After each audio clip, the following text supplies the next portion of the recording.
Si l'on veut étudier la place et le rôle des États-Unis dans le monde sur une période aussi longue, il y a presque un siècle, de 1918 à nos jours, cela suppose évidemment de montrer une évolution. Les États-Unis ne jouent pas le même rôle dans le monde au début du XXe siècle et au début du XXIe siècle. Dans cette évolution, on peut en gros distinguer trois étapes. Première étape, jusqu'à la Seconde Guerre mondiale, les États-Unis représentent déjà une puissance considérable, en particulier sur le plan économique, et ils sont déjà intervenus en dehors de leurs frontières, y compris militairement.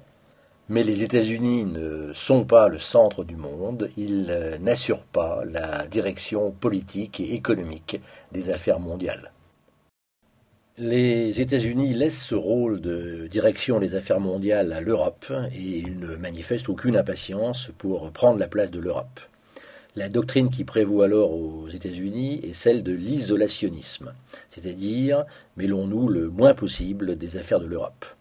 Et ceci reste vrai jusqu'à la Seconde Guerre mondiale, malgré la parenthèse qu'a représentée de 1917 à 1919. D'abord l'intervention américaine dans la guerre en Europe, puis la participation des États-Unis à la rédaction du traité de Versailles. Mais cela est resté une parenthèse puisque dès 1920, les États-Unis sont revenus à l'isolationnisme. Une précision importante, l'isolationnisme ne signifie absolument pas que les États-Unis se désintéresseraient de ce qui se passe en dehors de leurs frontières.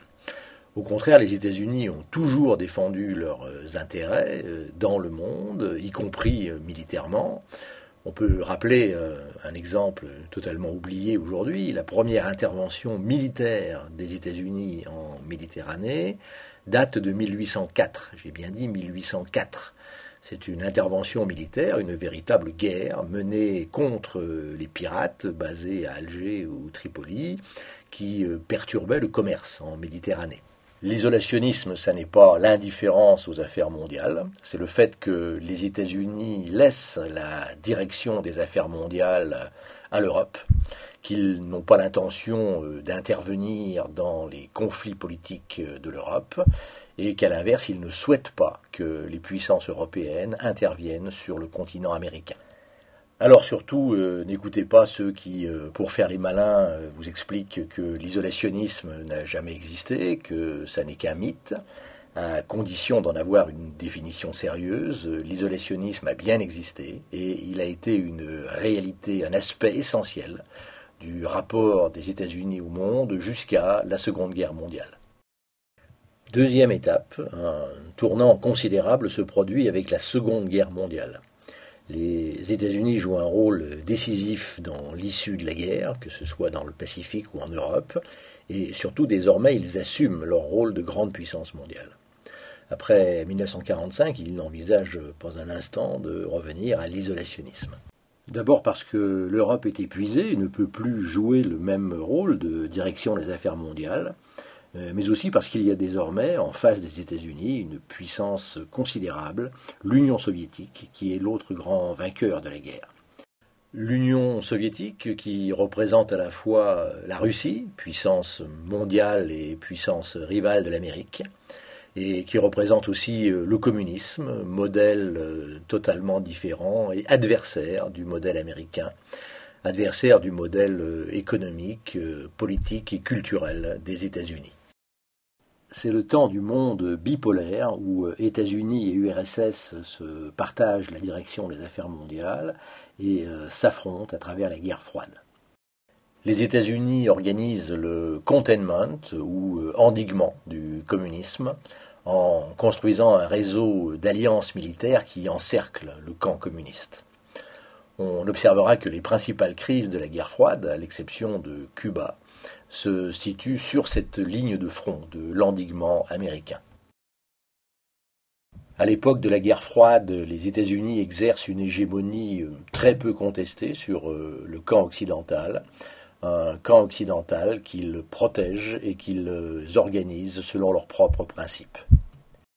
Dans les années 1960, la France de De Gaulle est le seul pays à remettre en cause la direction des États-Unis sur l'ensemble du camp occidental. Cette période du monde bipolaire se termine évidemment avec l'effondrement brutal du camp socialiste en 1989-91. L'URSS elle-même disparaît en 1991. La Chine reste communiste, mais n'a plus de communiste que le nom. S'ouvre alors à la fin du XXe siècle une nouvelle étape, marquée tout d'abord par un apparent triomphe des États-Unis, puisque leurs principes sont acceptés partout et que le communisme a disparu. On croit à la mise en place d'un nouvel ordre mondial qui serait à la fois mis en place et surveillé par l'ONU et par les États-Unis. Les interventions militaires américaines en Irak en 1991 et en Bosnie, dans l'ex-Yougoslavie, en 1995, symbolisent le rôle qu'ont voulu jouer les États-Unis à cette époque. Être les gendarmes, non pas les gendarmes des États-Unis, mais les gendarmes d'un nouvel ordre mondial, accepté par toutes les grandes puissances. Mais très vite, il apparaît que la réalité est plus complexe. L'islamisme politique combat l'hégémonie américaine. La Russie n'a pas disparu. La Chine s'affirme de plus en plus comme une grande puissance, suivie par d'autres pays émergents du Sud comme l'Inde ou le Brésil. Les attentats du 11 septembre 2001 symbolisent ce nouveau tournant.